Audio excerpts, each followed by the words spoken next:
Hi, everybody. Leanne and Mason here, coming at you again with some different perspectives. I'm Leanne Holitza. I'm an energy healer and a coach on manifesting. And Mason Holitza is my son, and he's grown up with the concepts of energy healing and manifesting, and is an aspiring journalist and wants to uh, live a successful life, and is trying to apply the law of attraction and all those things to how we're living life, right? It's one thing for me to tell you how to do it. It's a whole nother thing to actually do it. Yep. So we thought we would talk a little bit about the energy of people pleasing today. And maybe a little bit why we think, what our perspectives are from each other's positions, why we do it, and what we might be exploring as far as, maybe not people pleasing as far as our manifesting space. I personally am a recovering people pleaser. How about you, Mason? Yeah. It's in some capacity. Yeah, I don't think you've ever been that much of a people pleaser. I think you do what you want to do when you want to do it. And sometimes you even kind of take pleasure in people getting frustrated with you not trying to please them. Yeah, sometimes. And a little bit of that inner antagonist in you. The what's it called? The defiant disorder. Defiant disorder. I don't believe you have that. I think you could get diagnosed with it sometimes, but I think clinically speaking, you just like to be oppositional. So tell me more about that as far as the energy of being oppositional. Well, I think it's more of a an equal input, equal output thing. And I think it comes, especially when I'm working somewhere that has like a big corporate backing, because I don't see my bosses as really losing anything if I'm not working my hardest. And I think that's probably a bad thing. Yeah, why don't you want to just work hard for yourself? I don't know. I think I would like to dissect it. Well, I mean, seriously, whatever you put into life is what you're going to get out of it, right? So if you're going to just try to do the easy route all the time, I do think it's human nature to try to have easy ways, but I don't think that it's necessarily a great manifesting thing to always succumb to your inner ease. I mean, I don't know. I mean, as far as when I work with people, I try to align them with their highest unique truth, whatever they are coming for, whatever they have come here on the planet to do, and put enough effort in to do it. But I, don't necessarily encourage people to not put effort into their own lives, especially if they're going to show up for something. The more you show up yourself, the more energy that builds, and then the more that you get response from the universe in a positive way. But if you say to the universe, I really don't feel like working, or I don't really feel like doing anything, well, the universe is going to be like, okay, well, clear your schedule. Let him lay in bed all day. But that's not the truth, right? That's not what you actually want. Yeah. And I think that there's some kind of, I think with the more educated that we get about our past and kind of our natural living, like how we could be living in nature if we were still living in nature, is coming back a lot. I've been seeing a lot of stuff like that. And I think there's some resentment around that. Tell me more. So it's like this movement where we think we might have been better off living in the forest without our systems, and that we worked less during that period. And I think that primal instincts come a lot into our lives every day, and we just don't acknowledge it, especially surrounding working. Right. But I think that there's the reason we are where we are with regards to any of our lifestyles is because of our motivation to work. I mean, I think we wouldn't have evolved at all if we didn't have some sort of intrinsic motivation. I mean, but what is the motivation? That's a good question. Well, I think it's changed over time.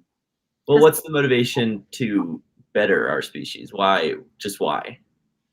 Well, I don't know about you, but I think when I look at people's consciousness, It's always a desire to be more of something, not necessarily in a greedy way or a consumptive way, but more like, I want to be more of who I am. I want to be more of myself. I want to be able to see more of myself in the world.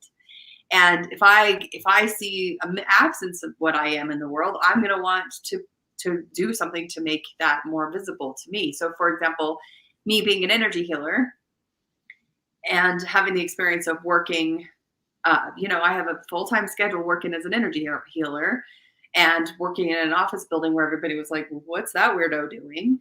Right? To wanting to make it a little bit more normal and more space for all of us who are doing this kinds of work. And so I opened the healing studio, right? So it wasn't, and it hasn't been easy. It wasn't like I got to go, oh, yeah, sit back and relax. I mean, you helped me with the state of that building that we got. It was a mess, right? Yeah, that was a project. Yeah. So, I mean, what would motivate me to do that? To create something better for yourself is the way I saw it at the time. And it was that you had a picture of what you could do, and this space wasn't going to stop you from doing it just because it was a big mess and nothing was okay. You just built up from a skeleton of a place. And I think I didn't necessarily want to clean out a really gross building that had all kinds of garbage in it and paint walls. And I didn't want to do those things. They weren't like, I didn't wake up in the morning and go, man, that sounds fun. So what motivated me, in your opinion? I think it was because you'd always been bounced around to different locations. Like, I think that you had never had a really place that you could call yours where you felt welcomed to work, and you really wanted to build that. And Okay. your specific work. Okay. And I didn't do it to people please either.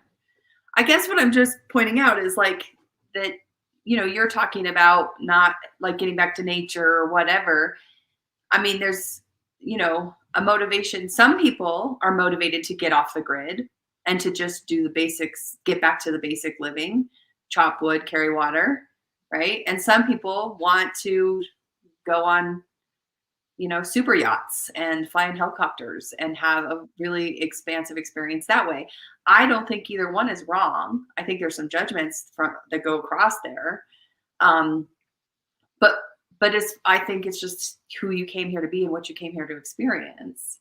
Well, do you think it's always based out of self-interest, or do you think there's any kind of egalitarian thought process that goes through? Because there are some people who are just inherently generous and want to give to other people, but I think that there is a part of everyone who is also selfish. Well, I think that selfish has gotten a bad name. I mean, the people pleasing, we start off talking about people pleasing, right? I mean, if I live my life for everybody else and never for myself, that doesn't really serve me or the people who love me. But if I live my life in alignment with taking care of myself, doing what I enjoy and, that kind of thing, then I also, and then being of service at the same time. So having a service mind, right? Like I want to be of service to humanity at the same time taking care of myself. I don't think that there's anything wrong with that. Yeah. But I guess what that kind of means is, going back to your point, that everyone's just bettering yourself is inherently selfish, but it's not a bad thing.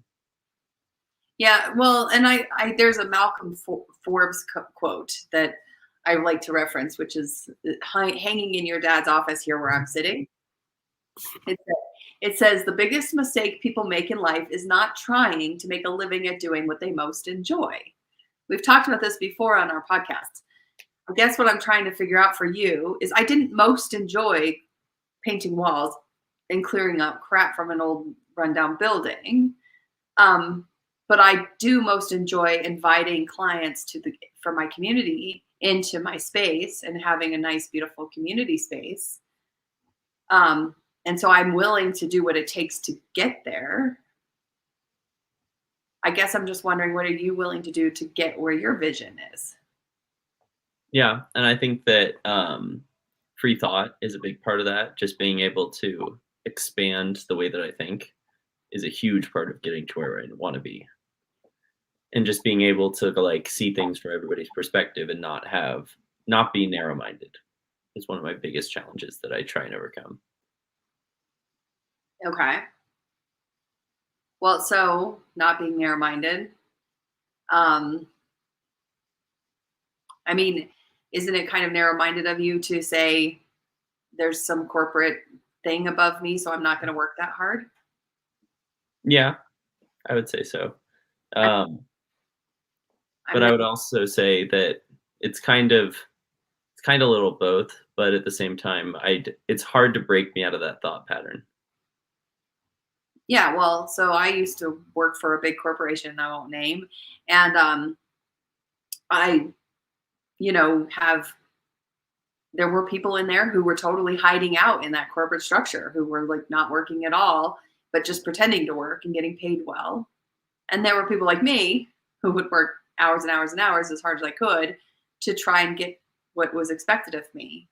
And I almost always had a successful product line that I was working on, which, even when it was expected not to be. I guess I'm just wondering. I mean, it doesn't mean they still didn't phase those products out, by the way. But I'm just, I don't know. I guess I feel like there has to be some motivation for yourself to conquer something, and for yourself. Like, can I do better than I did yesterday? Yeah, and I think a lot of people will channel that into making people like them.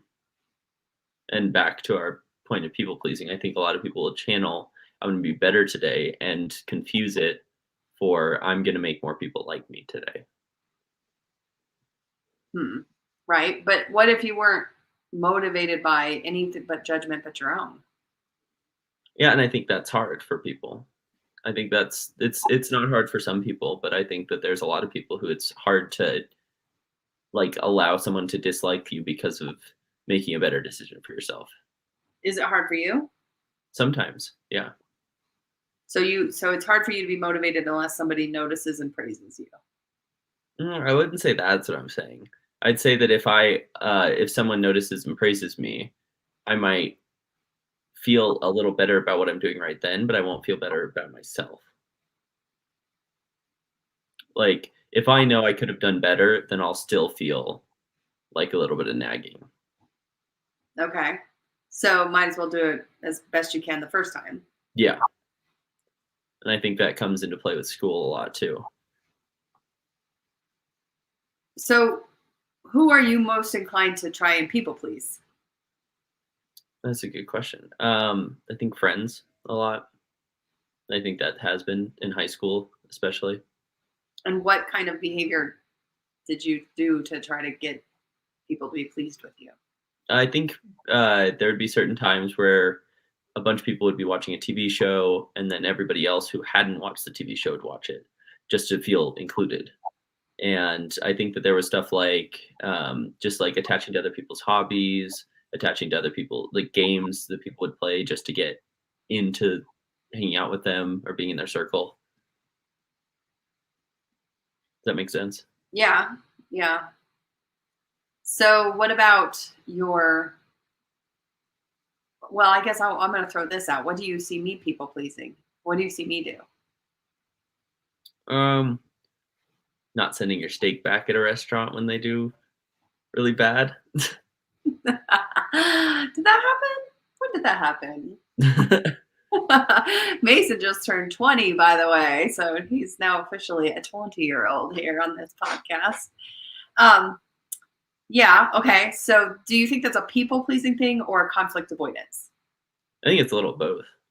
Making the Okay. waiter feel that like you didn't do a bad job, but at the same time not wanting to have him, I don't know, possibility of him rejecting you for telling him that it's bad.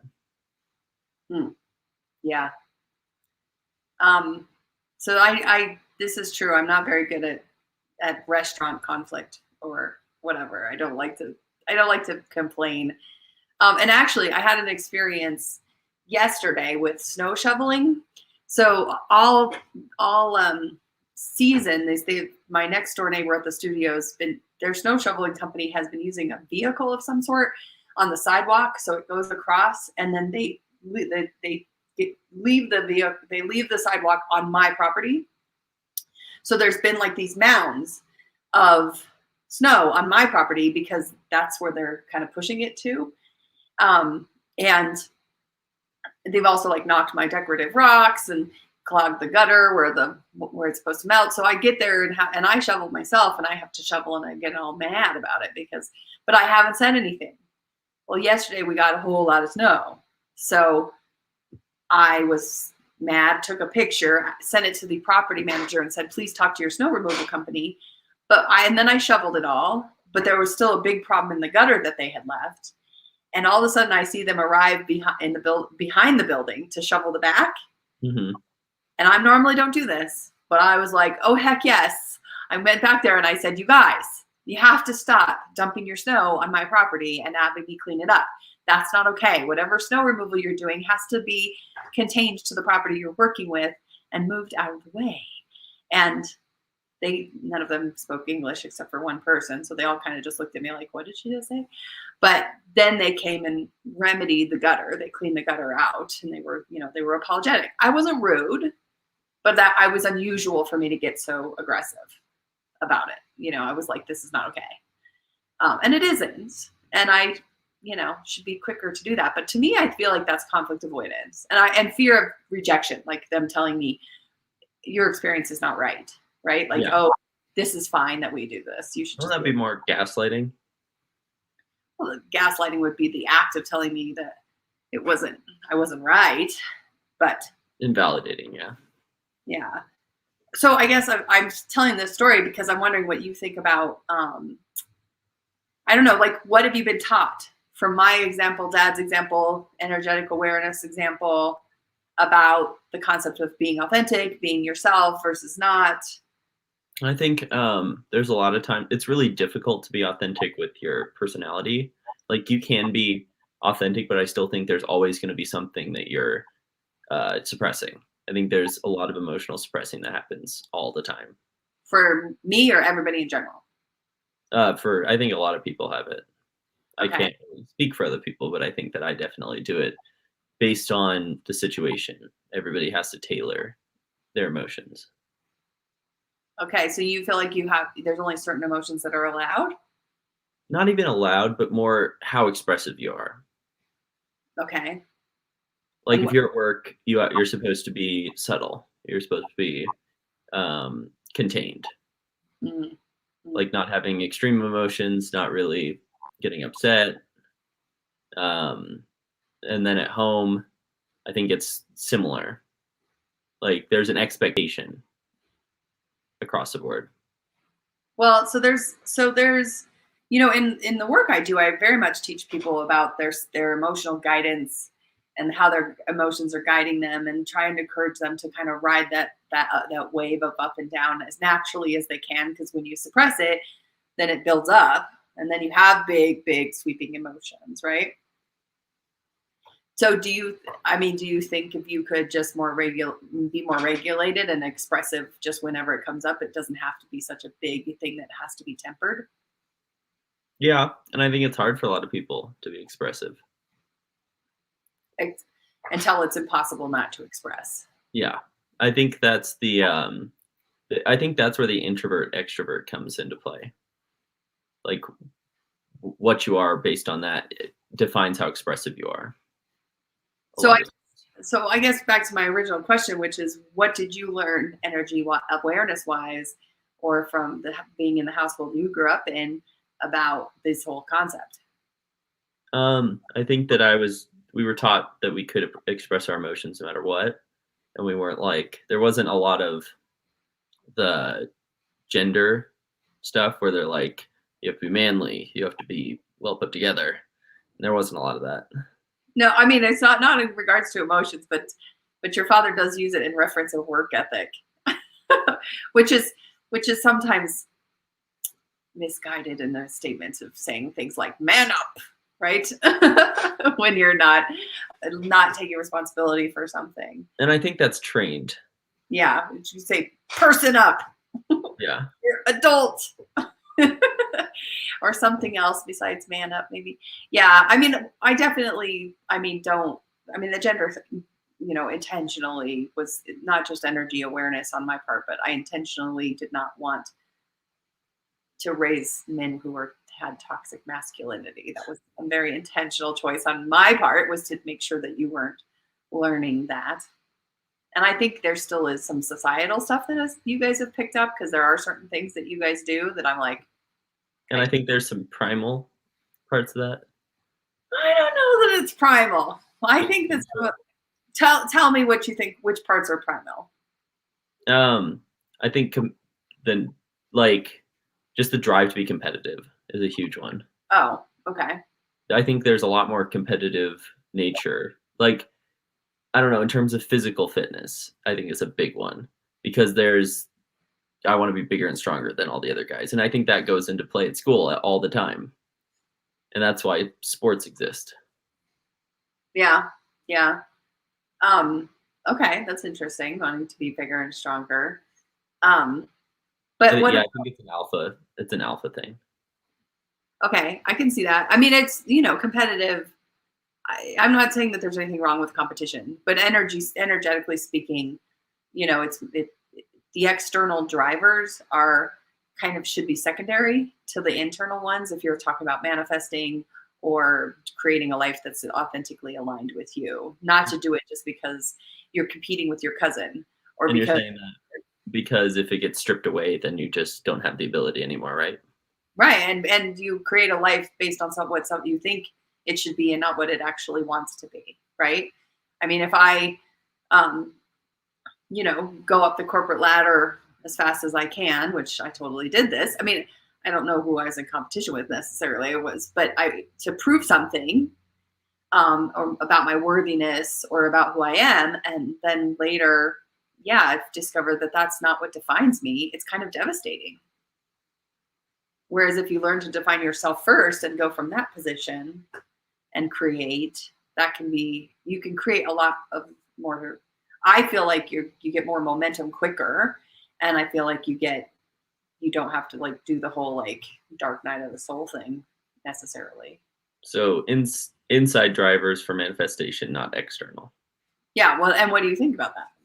I think that's a very good point.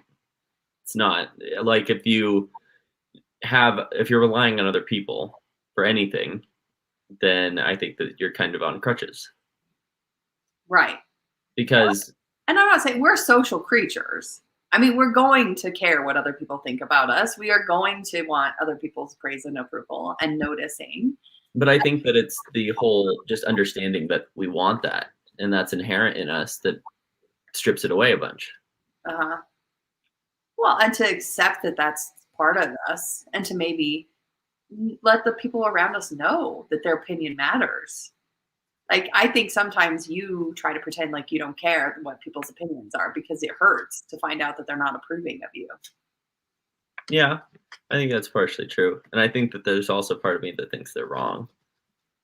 I think that can't acknowledge that it's just a different opinion. Well, okay. Well, I mean, let's talk about my recent judgments of you. Yeah. Do you think I'm wrong?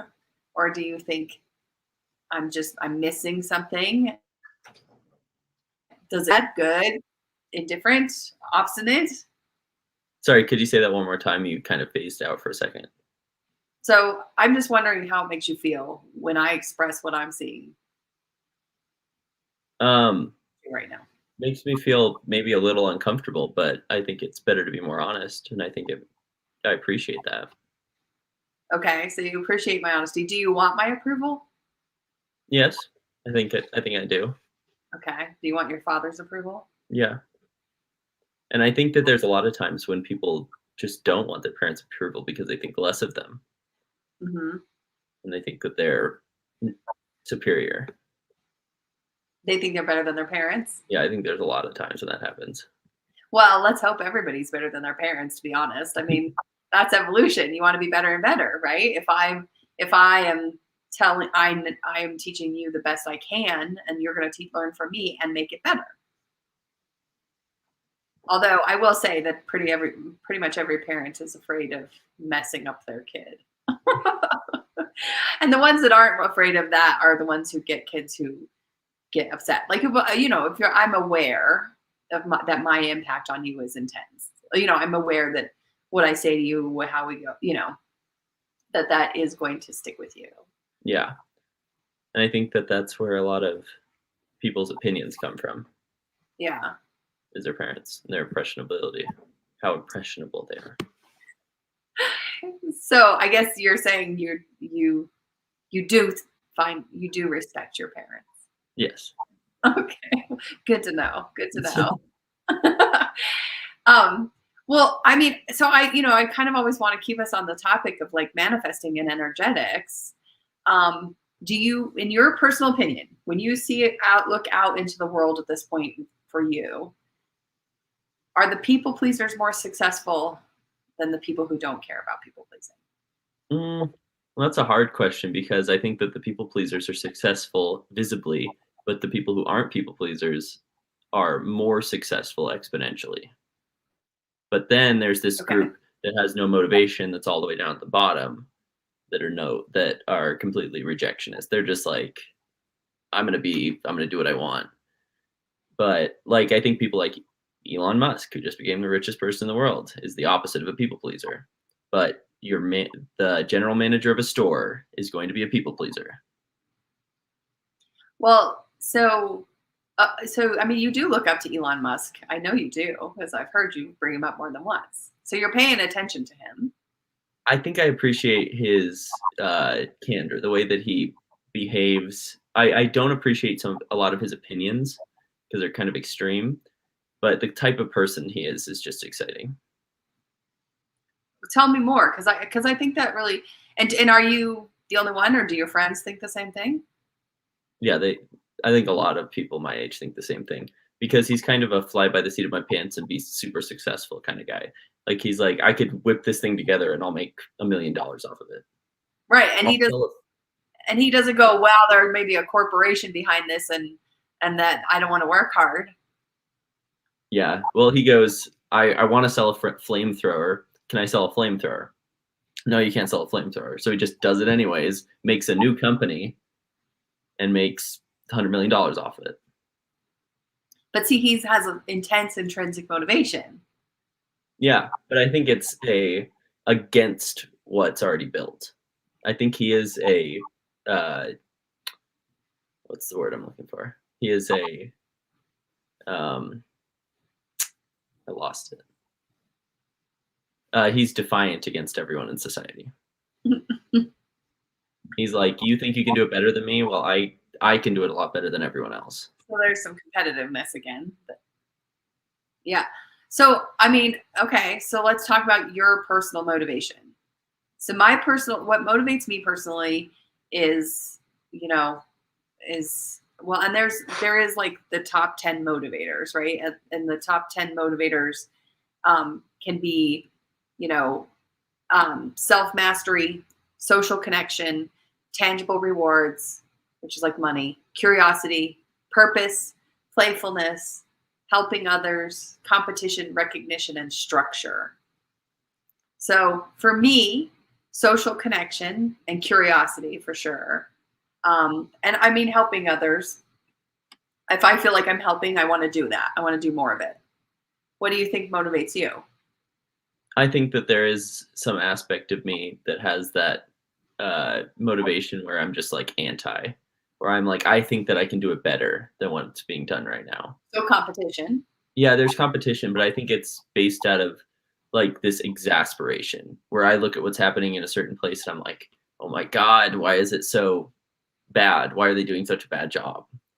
So would that be being recognized, or would that be having a purpose? Yeah, I think having a purpose is a big part of it, and feeling like there's some impact. Okay. And seeing a place where I feel that I could have impact is a big motivator. If I feel like I can, then I'm more likely to. Okay. Interesting.